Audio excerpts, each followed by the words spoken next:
Joining us now is Batya Ungar-Sargon, opinion editor of Newsweek, author of Second Class. Batya, welcome to the program. Your reaction to RFK embracing and endorsing Donald Trump and the combination forces of populism against the oligarchy. Thank you so much for having me, Charlie, and thank you for all of the work that you do for this great nation. I'm always in awe of you and how much you're putting in on so many fronts, so thank you for all of that. Let me tell you my first thought when I saw RFK Jr. up there on that stage with Donald Trump. I thought to myself, RFK Jr. is going to provide America with a lens through which we can more accurately understand what the Donald Trump presidency is all about, which is what you exactly said, which is this is the unity candidate. If Donald Trump were being accurately perceived based on his policies alone, without the constant lying from the Democratic media, we would all be able to see that he is running a consensus campaign on the issues alone. You look at where he is. Donald Trump has laid out a position on every issue that is where 65% of Americans are at. And this is simply invisible because of the massive amount of lying about him that goes on in the Democratic media. And what RFK Jr. has done is by standing next to him, RFK Jr., who is pro-choice, who is pro-environment, who wants to make America healthy again, cares a lot about healthcare. What he's done is he has sort of filled out the image of Donald Trump to where we can now accurately see that this is not about left versus right. This is about a multiracial working class agenda to elevate America versus the oligarchy of the left.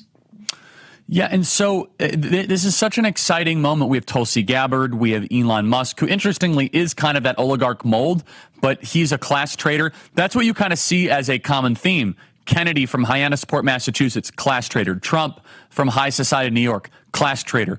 And in order to have a successful populist rebellion, you need bottom up and just a couple people that were once part of that said oligarchy to defect and to represent the needs, wants, and interests of workers. Can you expand on that? Yeah, definitely. I think it's not just top down, but also bottom up. I don't know if you saw, there was a very viral video of a young woman who was a volunteer at the DNC, which I was also at. And what she pointed out was something that I also noticed, which is how absolutely astronomically wealthy all of the speakers at the DNC were.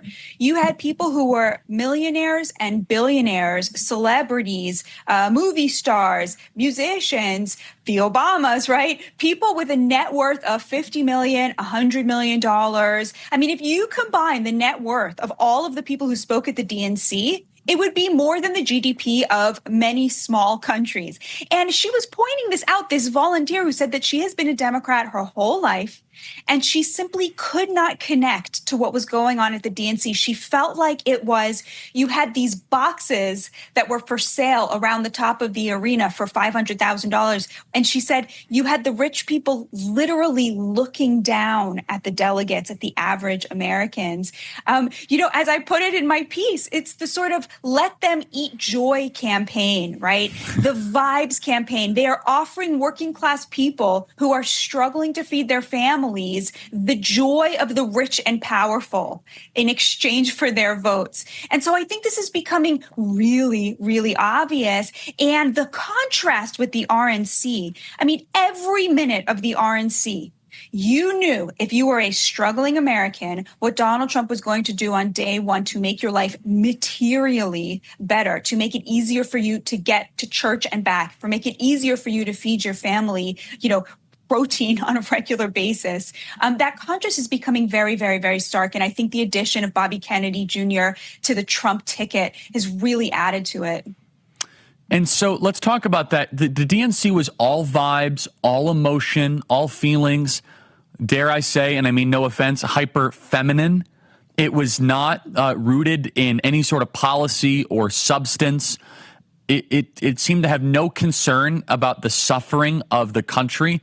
It still might work, but Batya, it was the opposite of populism. It was, You can say it's elitism, but it was so condescending. It's as if we're going to have our high society party when the rest of the country, in every single poll, in every conversation, 75% of the country is significantly suffering economically. They cannot pay their medical debt. They cannot pay for groceries. They cannot afford homes.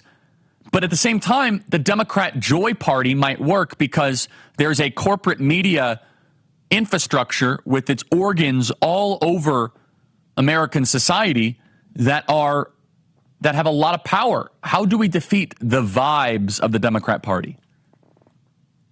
It's a really important question. It's the media, but it's also the fact that their base is rich people and rich people vote because they have time to. They have time to think about this. They have time to watch MSNBC all day.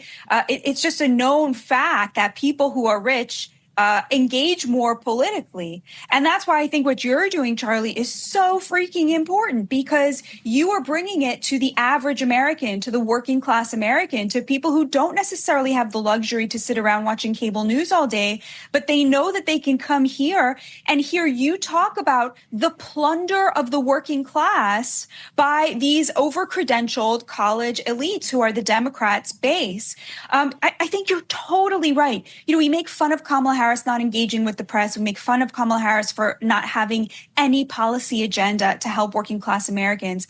It's not just funny and ridiculous. It is outrageous. It is an outrage to take the stage at the end of the DNC and talk about your family for half an hour and talk about, you know, how you're going to make this country better without offering a single policy proposal. We should just take it on faith from one of the biggest flip-floppers this country has ever seen, a person who say whatever she thinks the base of her party wants to hear. So I think it is extremely important to keep driving home the case that, you know, there are two options here. There is the vibes of the wealthy, or there is the policy of the working class. That is really the choice in this election.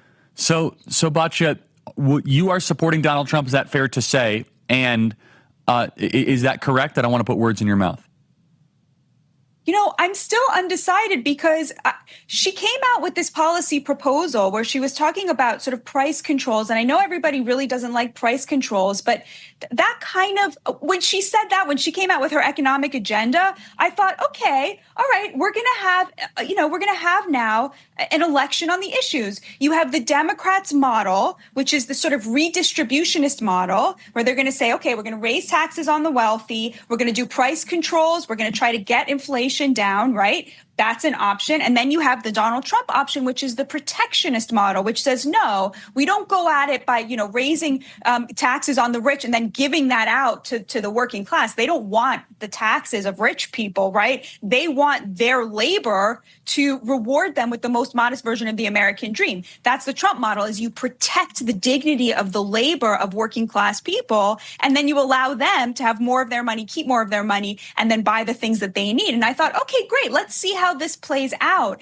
And at the time, I thought, wow, she has a real chance at this point, right? It seemed sort of like things were going in her direction.